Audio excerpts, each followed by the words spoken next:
देखिए, ये आपका माध्यमिक स्कूल परीक्षा 2026 ठीक है? यानी कि सेकेंडरी स्कूल एग्ज़ामिनेशन 2026 के लिए आपका ये जो क्वेश्चन है वो साइंस का है, विज्ञान का साइंस ठीक है?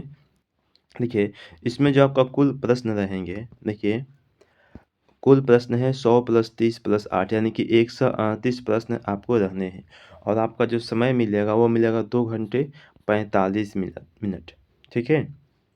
और जो कुल संख्या रहेगा पेज का यानी कि जो आपका प्रश्न है, प्रश्न के पेज का जो संख्या है वो आपका कुल संख्या 30 होगा, ठीक है?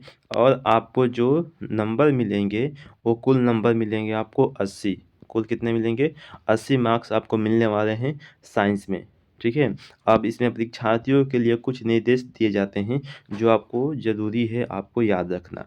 परीक्षार्थी ओएमआर उत्तर पत्रक पर अपना प्रश्न पुस्तिका क्रमांक 10 अंकों का अवश्य लिखें। ये आपको लिखना बहुत ज़रूरी होता है, ठीक है?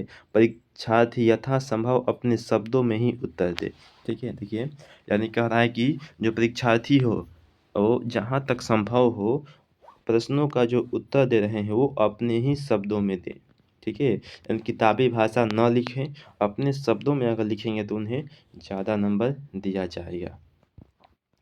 तब देखिए है कि दाहिनी ओर हाशिए पर दिए हुए अंक पूर्णांक निर्दिष्ट करते हैं, यानी कि इधर जो है आपका नंबर दिया था 1 नंबर का है कि 2 नंबर का है कि 3 नंबर का है, आपको सामने में दाहिने ओर आपको नंबर दिए हुए रहते हैं, ठीक है? तो चलिए हम आपको इसमें का जो सब्जेक्टिव प्रश्न है वो हम आपको बताते हैं, ठीक है?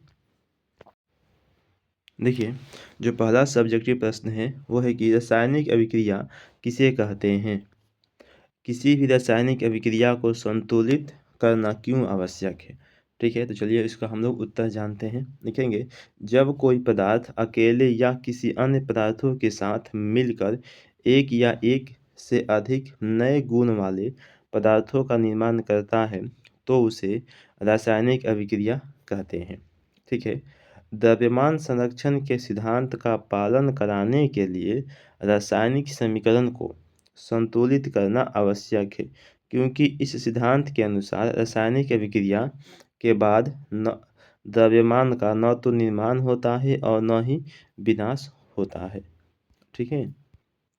देखिए, इसका जो दूसरा का प्रश्न है वो है कि जब लोहे की कील को कॉपर सल्फेट के विलयन में डुबोया जाता है तो विलयन का रंग क्यों बदल जाता है?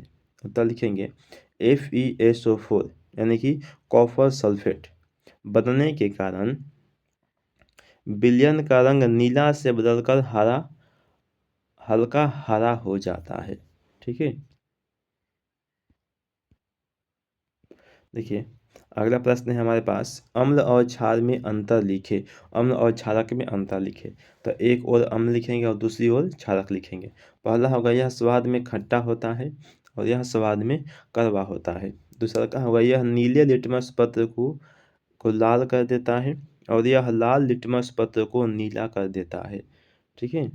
चलिए, तीसरा का है कि यह मैथिल ऑरेंज को लाल कर देता है और यह मैथिल ऑरेंज को पीला कर देता है। चौथा लिखेंगे कि यह जल में घुलकर H+ आयन देता है, यानी कि हाइड्रोजन आयन देता है और यह जल में घुलकर H- आयन देता है, ठीक है?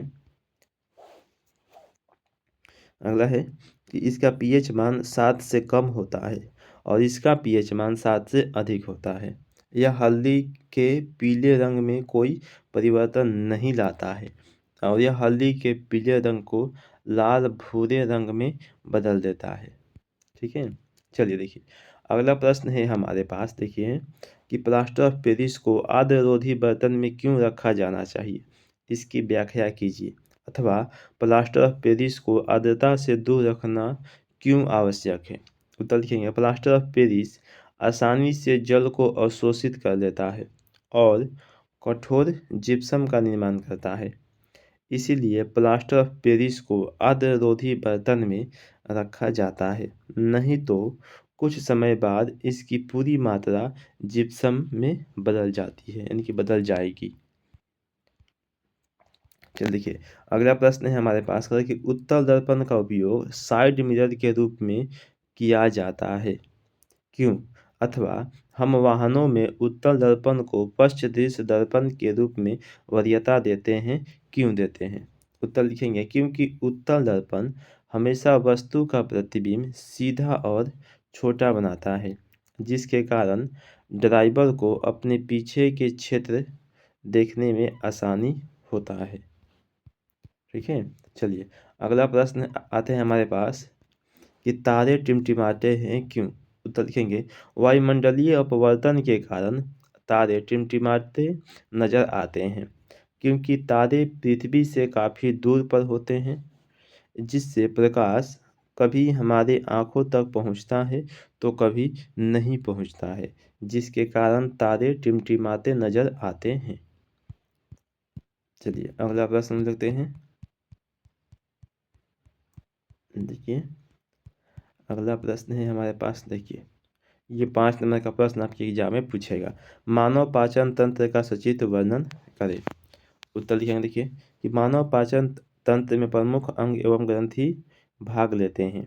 पहला है मुख गुहा। लिखेंगे मुख गुहा आहार नाल का सबसे पहला अंग है। भोजन के पाचन की शुरुआत मुख से ही होती है।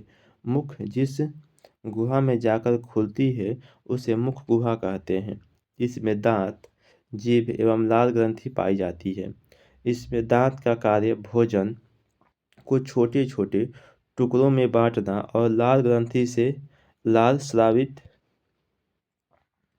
होता है, जिसे जीभ भोजन को मिलाने का कार्य करता है। देखिए दूसरा का है ग्रसनी या ग्रास नली या ग्रसनी। लिखेंगे यह नली के आकार की संरचना होती है जो भोजन को आमाशय में भेजने का कार्य करती है।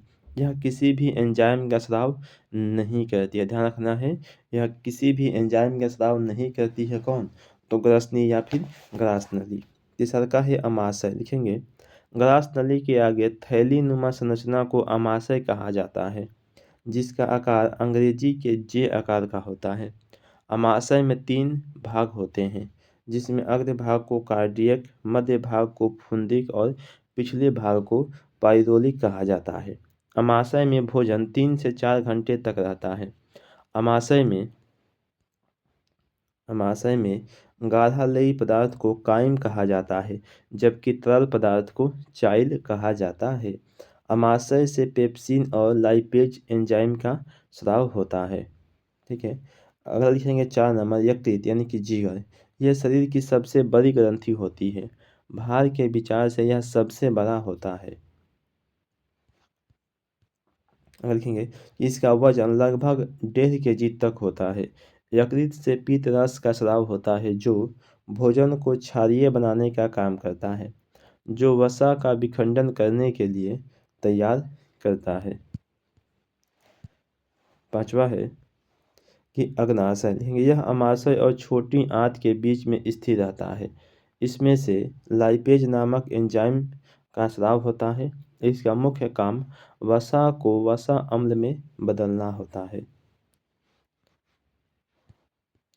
देखिए अगला प्रश्न है हमारे पास कि हृदय का सचित्र वर्णन करें। ठीक है, हम इसमें आपको चित्र नहीं बनाए हैं, लेकिन आपको एग्जाम में चित्र बनाना होगा। देखिए हृदय मानव का प्रमुख अंग माना जाता है, जो सभी अंगों से सबसे ज़्यादा व्यस्त होता है। मानव के शरीर का हृदय 4 चैम्बर में विभक्त होता है, जिसमें 2 आलिंद और 2 निलय होते हैं। हृदय का वजन 300 ग्राम होता है। हृदय के बाएं भाग में शुद्ध रक्त पाया जाता है, जबकि दाएं भाग में अशुद्ध रक्त पाई जाती है।